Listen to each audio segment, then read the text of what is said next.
Welcome to another episode of Galaxy Gardens. I'm Greg, and today we're going to be talking about some changes and just the channel in general.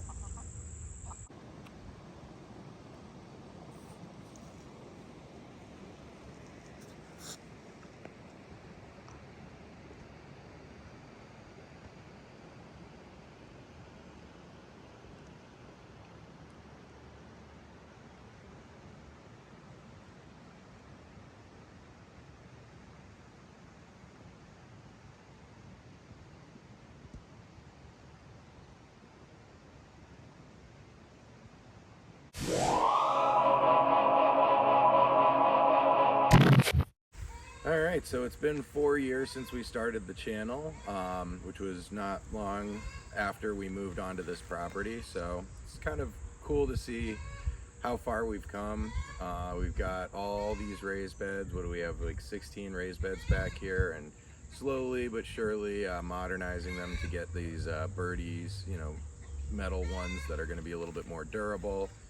Still got our chickens growing all kinds of food. We got peppers back here, we got tomatoes, corn, potatoes, and right here in early August is right when we're starting to reap some of the rewards, like this cucumber right here.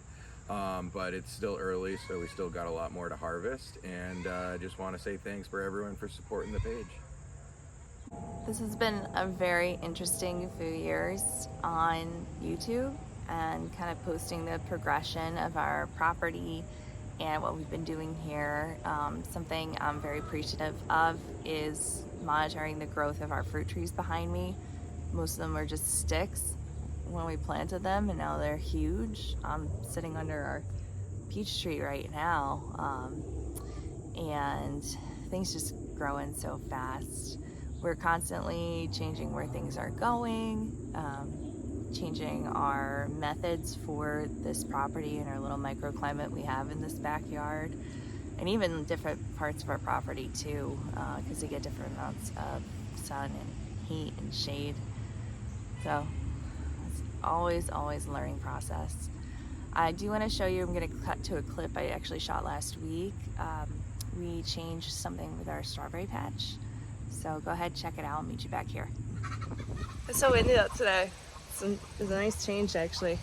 So I'm over here. We're saying goodbye to frankincense. I already got most of our things.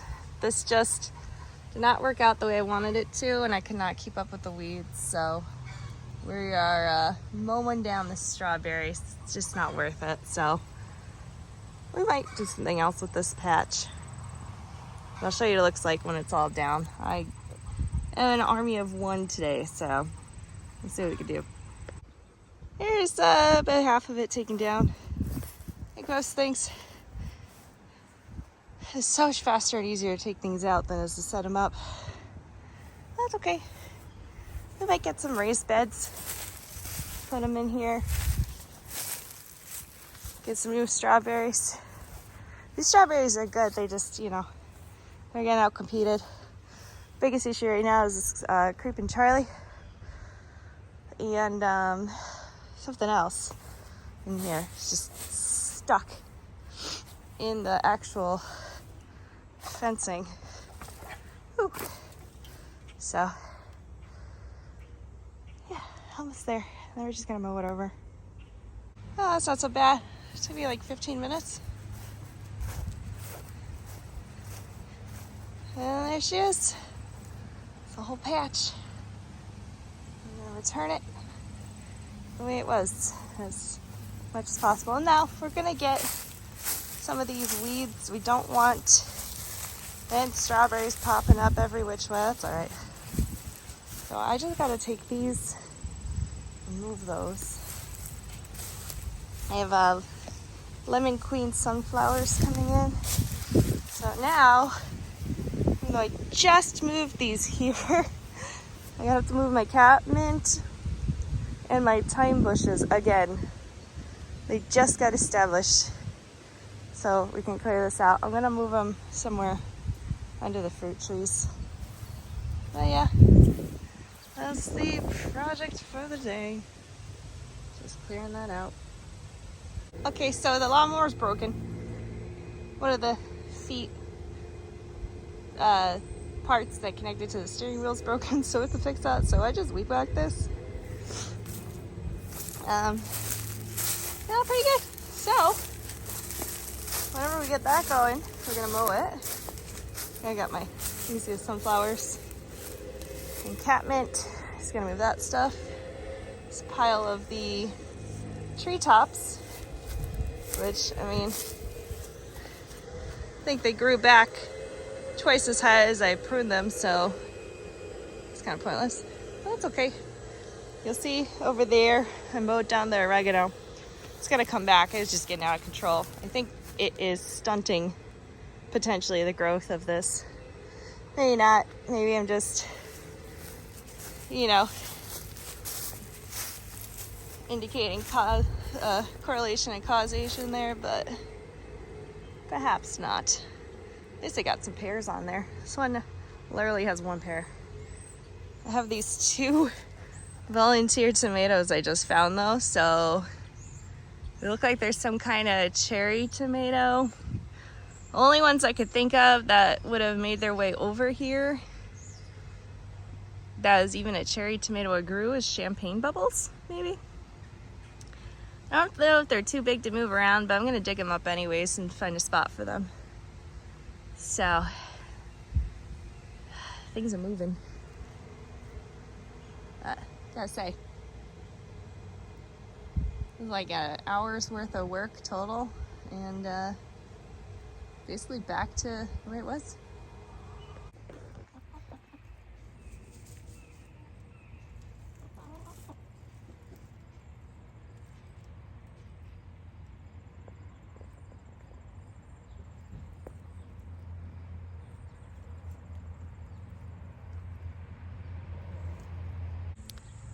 There you have it. Strawberry bed is gone. I moved all the wood out to our burn pile. We're just going to be mowing over the strawberries. I'm sure they're just gonna volunteer in our lawn and come back up. The strawberries were fantastic. The ones we got, they tasted really good. We actually got a bunch of them last year, which I think are still in our freezer. We're probably gonna make some wine out of them. However, the weed competition in there was just out of control. It's constantly weeding, giving up on weeding, not wanting to fertilize. It was just kind of a mess and just too difficult to keep up with in that spot.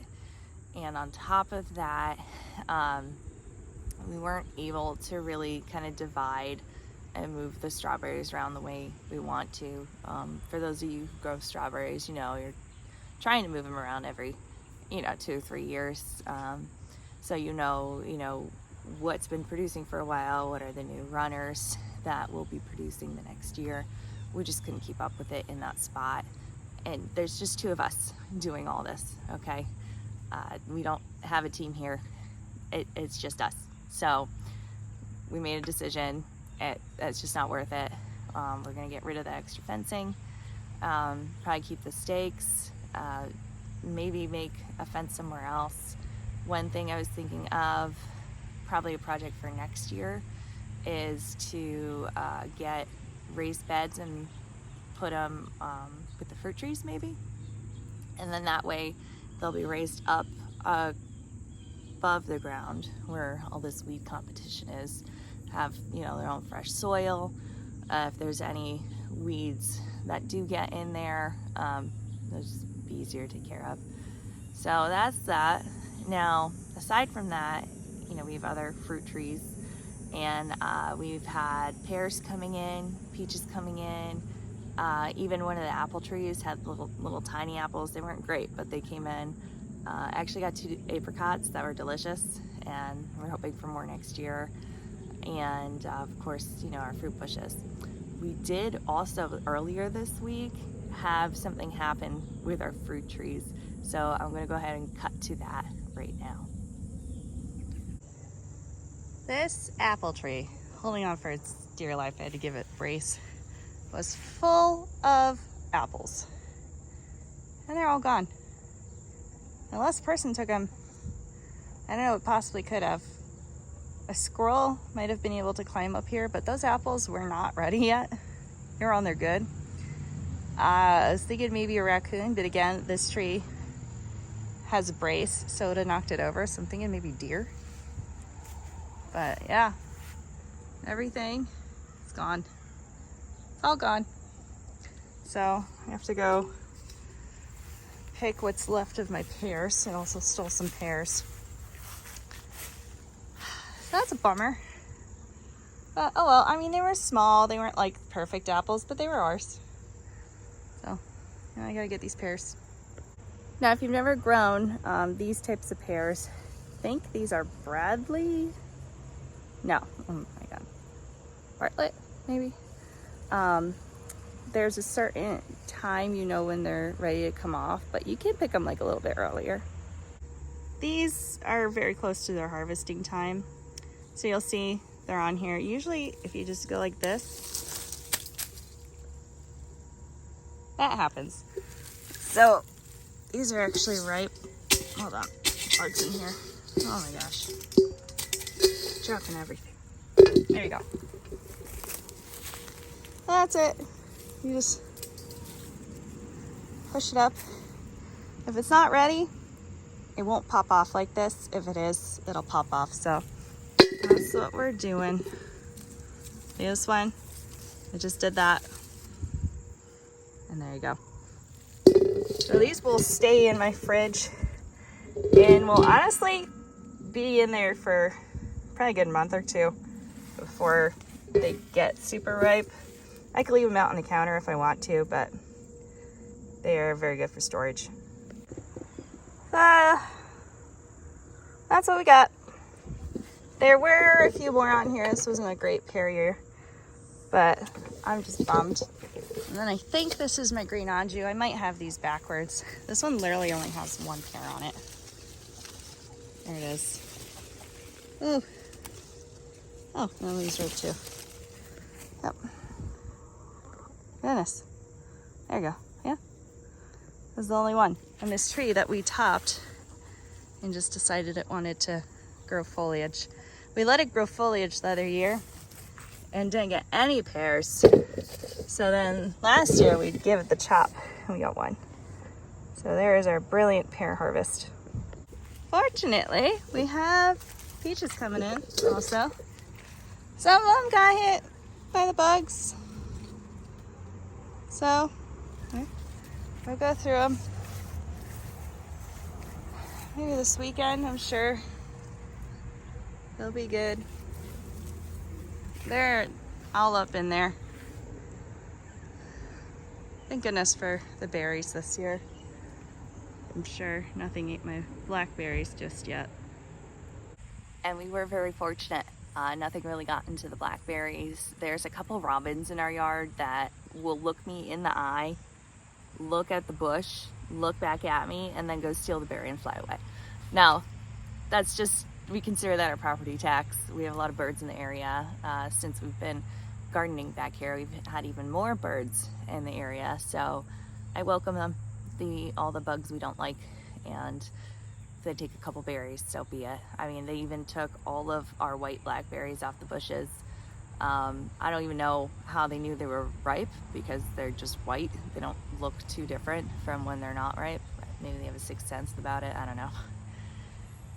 But yeah, all the fruiting bushes right now, things are in a good spot.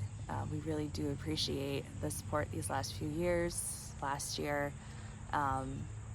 we got kind of like our placeholder website set up. If you go to the link in the description, you can go there and get on our email list. We're almost done with our official website, so that will be posted soon. We did a calendar last year. We'll be doing a calendar again this year. I'm not going to share what the theme is probably till we get to like late November. I already have it all planned out. It's going to be really cute this year if you're looking, at that time for a 2026 calendar. What else is going on? We got some more perennials in every year. I'm sure I'll remember who said this on their channel. They're a really popular YouTube channel. but I'll put it down here. But they recommended, you know, wherever you live, at least once a year, put one new perennial on your property, and I really took that to heart.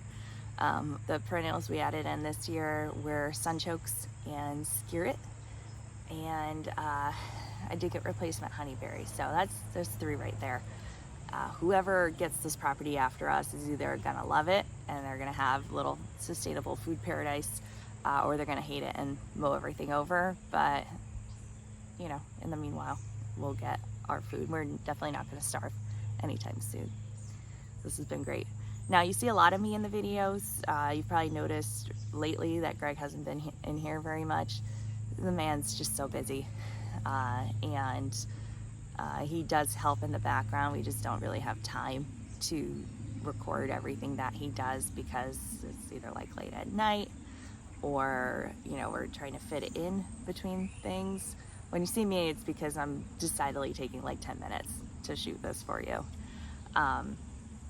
But yeah, it's been a lot. So our project this weekend is all the garlic we harvested. We're actually just gonna cut up and powder because we're getting new garlic for next year, and we're gonna see how that goes. Now, I do want to take you just on a brief tour around, and then we'll wrap this up today. Picked the first zucchini of the year, and I scraped it.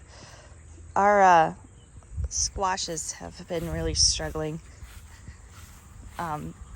I mean, we had like 2 or 3 weeks of wildfire smoke from Canada. As you can see, we finally have blue skies again. It's still a little hazy, but it's just looked like cloud cover for weeks because the smoke was so thick. But we've done our 3rd round of organic fertilizer. This latest one was Trifecta Plus from MI Gardener. Never used it before. Gonna see how it does. I don't even remember what the last organic fertilizer I used was, but the Cardoon are really liking it. They've already doubled in size since I applied it several weeks ago, so I'm hoping this follow-up round is helping. I'm just trying to do everything I can to offset the weather situation here. But I mean, look how small our squash is. And it was supposed to rain, it didn't rain. This week it's gonna be, you know, like 95 all week. So we're doing our best. Fortunately, this part of the yard is shaded in the morning and shaded in the, let's say, probably by like 5 or 6 o'clock in the afternoon. So it's helping, but they're still struggling. Our peppers are in there. We are getting cucumbers every day, so that's actually pretty sweet. There's one little guy. Let's see if I can get that in focus. You see him? It's the most cucumbers I've gotten in years. And our little volunteer tomatoes. So this section's doing all right. Tried to move some sunflowers over here. They didn't like it. We do have one little baby bitter melon coming in. Never had bitter melon in my life, so we're, oh, let's get that back in focus. Yeah, we're gonna see how it goes. Over here, these 2 beds are where I planted carrots, radishes, Egyptian walking onion, bulbits, and lettuce and beets. So you can see obviously where the radishes are coming up. You can't see too well from this angle, but there are carrots coming up. But none of the lettuces, which is very confusing because I've been diligently watering. We have our beans coming in. We have one very ambitious corn. These are all the same variety, by the way. Threw some mustards in with the corn. Some potatoes ready to harvest. My cabbages that never took off. Yeah, this is where we're at. Oh, something really, really cool is going on in here. So before, everything in here was pretty small, right? Oh, it's falling over, I'll fix that. So I've been finding little clones of everything, which I've been transplanting back here. So those are smaller because it's getting more shade. But every little spot's filled in. Put some shiso in there. We're doing very well. I've already harvested from here twice, already going back. That was my win. This is my greens win for the year. Tomatoes are just trying so hard. It's just been too hot and not enough sunlight for them. But we do have some green ones. It's been very, very tough for the tomatoes this year, which is sad because I was hoping we'd get enough to eat fresh and make some sauce. I also apparently did not count right, so I didn't start as many as I thought I did. So we're also pretty much down like 8 tomato plants from what I was planning for. Well, that's okay. I have some dill. Yeah, everything's doing very well. I'm not going to go to the other side of the property, but our sweet potatoes are doing okay. Our elderberries are coming in. Our squashes are flowering. Sunchokes are probably going to flower soon. They're freaking huge.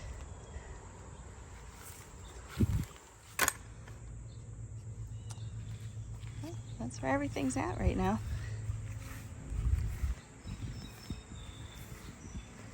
I'd say in the way of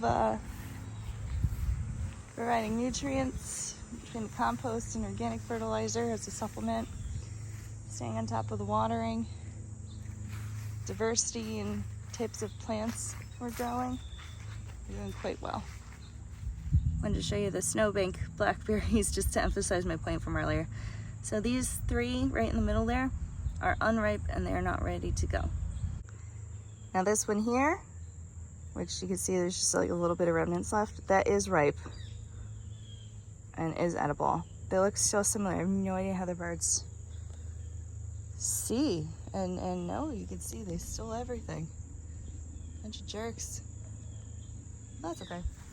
The important thing is, back behind me here, can't see it too well, I have my Aurora and my Borealis honeyberries, and they are loving it here, and they're not going to get eaten by Charlie over winter.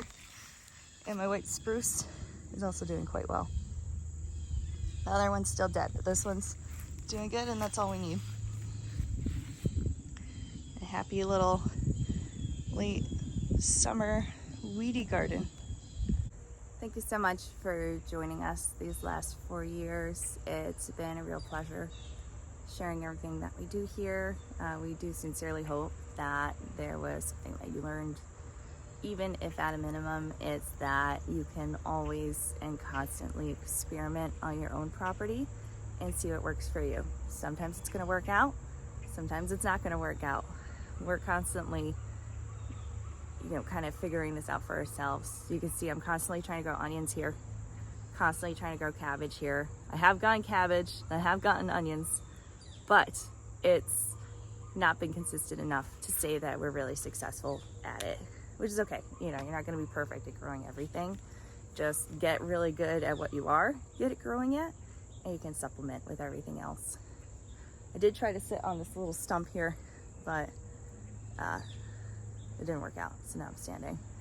I wanted to make a note, just looking out beyond our property, that we have goldenrod starting to come in. For us, that means that fall is on the way, but also it's pretty early this year.